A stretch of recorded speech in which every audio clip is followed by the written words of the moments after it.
ఇక్కడ బేసిక్ సమస్య ఏంటంటే, కాంగ్రెస్ అధికారంలోకి వస్తే తప్పేంటి? కాంగ్రెస్ సుదీర్ఘకాలం పాటు ఈ దేశానికి సేవ జేసింది. ఇది మాట్లాడేటటువంటి కాంగ్రెస్ వాళ్ళకి కూడా గుర్తులేదేమో లేదో వాళ్ళ అమ్మానాన్నలని అడిగితే చెప్తారు. పివి నరసింహారావుకి ముందున్నటువంటి కాంగ్రెస్ పార్టీ, ఈవెన్ పివి నరసింహారావు తర్వాత కాంగ్రెస్ పార్టీ కూడా చూసుకున్నా, అంతకుముందు ఏంటండి, ఒక ఫోన్ కనెక్షన్ కావాలంటే ఎన్ని సంవత్సరాలు కాదు, ఎన్ని దశాబ్దాలకొస్తుందో తెలీదు.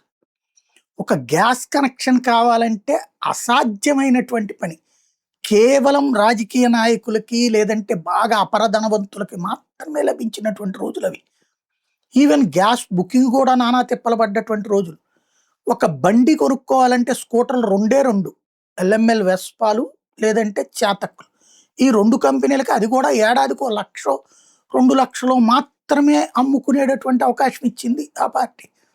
అందుకని ఆటికి బుకింగులు, ఈవెన్ కార్లైనా బెంజు లేకపోతే ఇట్లాంటిది ప్రతి దానికి లిమిట్ చేసి అవకాశాలు, వాడు ఉత్పత్తి చేయడానికి రెడీలో ఉన్నాడు, అమ్మడానికి రెడీలో ఉన్నాడు, కొనుక్కోవడానికి జనం రెడీలో ఉన్నారు. కొనకుండా అవన్నీ అందకుండా చేసింది. టీవీ ఛానళ్ళే లేవు ఆ రోజున. ఒక్క టీవీ ఛానల్ లేదు, దూరదర్శన్ తప్పించి మరొక దిక్కు లేదు, ఆల్ ఇండియా రేడియో తప్పించి మరొక దిక్కు లేదు. ప్రపంచం అంతా అప్పటికే ఉన్నాయి అవన్నీ. కానీ ఈ దేశంలో అలౌ చేయలేదు. తద్వారా మన మెదళ్ల మీదన కమాండ్ చేస్తూ వచ్చింది. తర్వాత పివి నరసింహారావు రిస్ట్రిక్షన్స్ విత్డ్రా చేసిన, అందరికీ అలౌ చేసిన, ఆయన్ని కూడా చెయ్యనియలేదు పార్టీ. తర్వాత వచ్చినటువంటి అటల్ బిహారీ వాజ్పేయి టైంలోనే మొదటిసారి అన్ని రిలాక్సేషన్ బిగినైంది.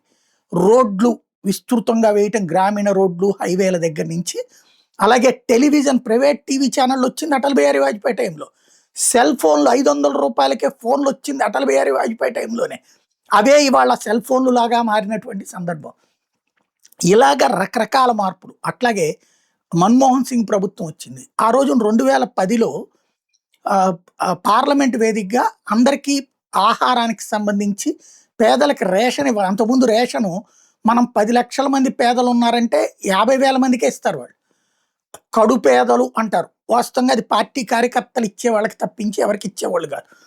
అలాంటి సిచ్యుయేషన్ నుంచి ఆ రేషన్ అంతమందికి ఇవ్వడం సాధ్యం కాదని పార్లమెంట్ వేదికగా మన్మోహన్ సింగ్ చెప్తే, అలాంటిది ఇవాళ 80 లక్షల మందికి, ఇది 80 కోట్ల మందికి, 80 లక్షలు కాదు 80 కోట్ల మందికి ఉచిత బియ్యం ఇస్తున్నాం ప్రతి నెల. ఉచిత బియ్యం. ఇదివరకు రేషన్ బియ్యం అంటే 10 రూపాయలు ఉన్నప్పుడు 8 రూపాయలకి అమ్మేవాళ్ళు. ఇప్పుడు అలా కాకుండా ఉచిత బియ్యం ఇస్తున్నాం. ఈవెన్ మరీ దరిద్రం ఏంటంటే, ప్రభుత్వం అంతకుముందు రైతుల కోసం కొన్న బియ్యాన్ని, లేకపోతే ఇతర పప్పు దినుసుల్ని ఏం చెయ్యాలో అర్థం కాక సముద్రంలో పారపోసామని చెప్పి పోస్తున్నామని సుప్రీంకోర్టుకి చెప్పినటువంటి సందర్భం అది. కాబట్టి మార్పు అన్నది చాలా జరిగింది.